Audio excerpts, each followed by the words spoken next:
ಹಳ್ಳಿ ತುಂಬ ದಾರಿದ್ರ್ಯ. ಮಳೆ ಬಂದರೆ ಮನೆಗೆ ಗಾಳಿ ಮಣ್ಣು ಸೇರುತ್ತಿದ್ದ ಕಾಲ. ಅಂತಹ ಮನೆಯಲ್ಲಿ ಹುಟ್ಟಿದ ಮಗು ಮಂಜುಳ. ತಾಯಿ ತಂದೆ ಕೂಲಿ ಕೆಲಸ. ದಿನಕ್ಕೆ ಸಿಗುವುದೇ 10-12 ರೂಪಾಯಿ.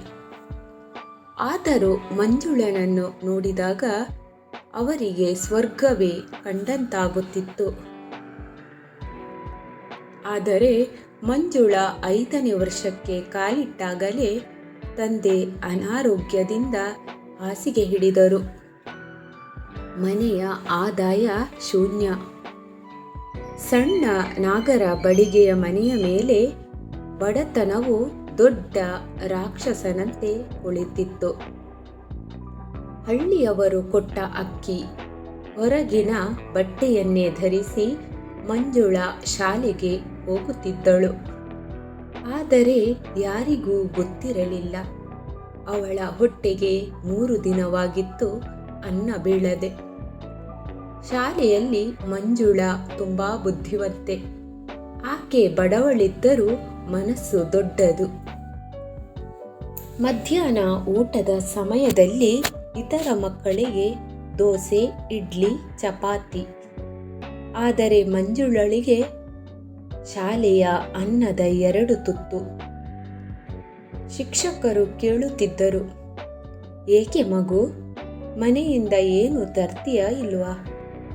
ಅವಳು ನಗುತ್ತಾ ಹೇಳುತ್ತಾಳೆ, ಅಮ್ಮ ಊಟ ಮಾಡೋಕೆ ಬಿಡ್ತಿಲ್ಲ, ಶಾಲೆಯಲ್ಲಿ ಸಿಗಲ್ವಾ ಅನ್ನುತ್ತಾಳೆ ಸರ್. ಯಾರಿಗೂ ಗೊತ್ತಾಗಲಿಲ್ಲ ಆ ನಗು ಹಸಿವಿನ ಸುಳ್ಳು ಮುಖವಾಡವಿನ್ ಅಂತ. ಮಂಜುಳ 10ನೇ ತರಗತಿಯಲ್ಲಿ ರಾಜ್ಯಕ್ಕೆ 3ನೇ ರ್ಯಾಂಕ್ ಪಡೆದಳು. ಹಳ್ಳಿ ಹೆಮ್ಮೆಯಿಂದ ತುಂಬಿತ್ತು. ಆದರೆ ಮನೆಯಲ್ಲಿ ಮದುವೆಯ ಯೋಚನೆ, ಹಣ ಬೇಡಿಕೆ. ಮಂಜುಳಳ ವಿದ್ಯಾಭ್ಯಾಸಕ್ಕೆ ಯಾರಿಗೂ ಗಮನವಿರಲಿಲ್ಲ. ಅವಳು ರಾತ್ರಿ ಹೊತ್ತು ಹೊಲಕ್ಕೆ ನೀರು ಹಾಕಿ ಬೆಳಗ್ಗೆ ಮನೆಗೆ ಬಂದು ಅಮ್ಮಗೆ ಸಹಾಯ ಮಾಡಿ ಬಳಿಕ ಶಾಲೆಗೆ ಓಡುತ್ತಾ ಹೋಗುತ್ತಿದ್ದಳು.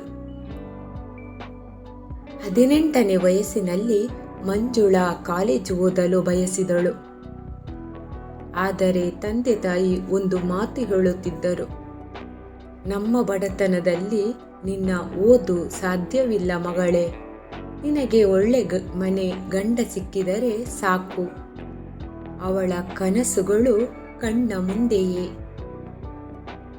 ಗಾಳಿಯಲ್ಲಿ ಕರಗಿದವು. ಮಂಜುಳಳ ಮದುವೆ ಹೆಸರಿಗೆ ಶ್ರೀಮಂತ ಎನ್ನಲ್ಪಟ್ಟ ಮನೆಯ ಹುಡುಗನ ಜೊತೆ ನಡೆಯಿತು. 3 ದಿನದೊಳಗೆ ಅವಳಿಗೆ ಅರ್ಥವಾಯಿತು, ಅವಳು ಬಂದ ಮನೆ ಶ್ರೀಮಂತವಲ್ಲ ಎಂದು. ಕ್ರೂರವಾದ ಮನೆ. ಸಾಸಿಗೆ ಜಾತ್ರೆಗೆ ಹಾಕಿದ ಬಂಗಾರ ಕಡಿಮೆ ಅಂತ ಬೈಗೊಳ. ಗಂಡ ಮದ್ಯಪಾನಿ. ರಾತ್ರಿ ಮನೆಗೆ ಬಂದು ಹೊಡೆಯುವುದು, ಹೊಟ್ಟೆಗೆ 4 ತಳ್ಳುವುದು. ಅದು ಅವಳ ದಿನನಿತ್ಯದ ಜೀವನವಾಗಿತ್ತು. ಅವಳು ಬಂದು ಅತ್ತೆಗೆ ಹೇಳಿದಾಗ, ಹೆಣ್ಣು ಮಕ್ಕಳ ಬದುಕು ಅದೆಲ್ಲ ಇದ್ದೇ ಇರುತ್ತೆ, ತಾಳು ಎಂದು ಹೇಳಿ ಕಡೆಗಣಿಸಿದರು. 1 ವರ್ಷದಲ್ಲಿ ಮಂಜುಳ ಗರ್ಭಿಣಿಯಾದಳು. 10 ತಿಂಗಳು ಹೊಡೆತ, ಹಸಿವು, ಮೌನ, ಕಣ್ಣೀರು ಇವೇ ಅವಳ ಜಗತ್ತು. ಆದರೂ ಆಕೆ ಹೆತ್ತ ಮಗು ಅವಳಿಗೆ ಜೀವನದ ಬೆಳಕು. ಮಗ ಹುಟ್ಟಿದ ದಿನ ಮಂಜುಳ ಕಣ್ಣಲ್ಲಿ ಮೊದಲ ಬಾರಿಗೆ ಬದುಕೋಣ ಅನ್ನುವ ಆಸೆ ಮೂಡಿತು. ಆದರೆ ಗಂಡ, ಹುಡುಗನಾದರೆ ಬದುಕಲಿ, ಹೆಣ್ಣಾದರೆ ಬೇಡ ಎಂದು ನೀಚ ಮನಸ್ಸಿನಿಂದ ಹೇಳಿದ. ಹೃದಯಕ್ಕೆ ಚೂರಿ ಬಿದ್ದಂತೆ ಆಯಿತು ಮಂಜುಳಳಿಗೆ. ಆದರೆ ಅವಳ ಹೊಟ್ಟೆಯಿಂದ ಹುಟ್ಟಿದ್ದು ಹೆಣ್ಣು ಮಗು. ಆ ದಿನದಿಂದ ಮಂಜುಳಾಳ ಮೇಲೆ ಹಿಂಸೆ 2ರಷ್ಟು ಹೆಚ್ಚಾಯಿತು. ಬಡತನದ ಮಗಳು ಮತ್ತೆ ಹೆಣ್ಣು ಮಗುನ ತಾಯಿ, ನಿನ್ನಿಂದ ಏನು ಪ್ರಯೋಜನ ಎನ್ನುವಂತೆ ಮಾತಿನಲ್ಲಿ ಕತ್ತರಿಗಳು ಬೀಳುತ್ತಿದ್ದವು. ಒಂದು ರಾತ್ರಿ ಗಂಡ ಮದ್ಯದ ನಶೆಯಲ್ಲಿ ಮಗು ಅತ್ತ ಕಾರಣಕ್ಕೆ ತಳ್ಳಿದ.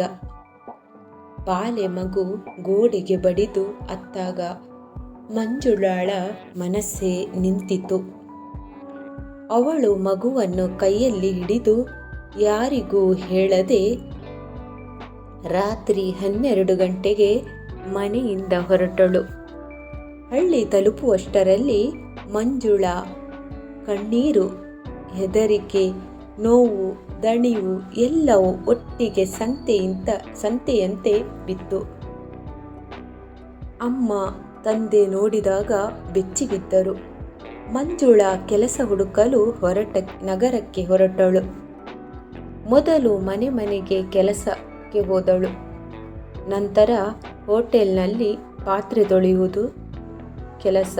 ಆದರೂ ಮಗುವನ್ನು ಬೆಳೆಸಲು ಸಾಕಾಗುತ್ತಿರಲಿಲ್ಲ.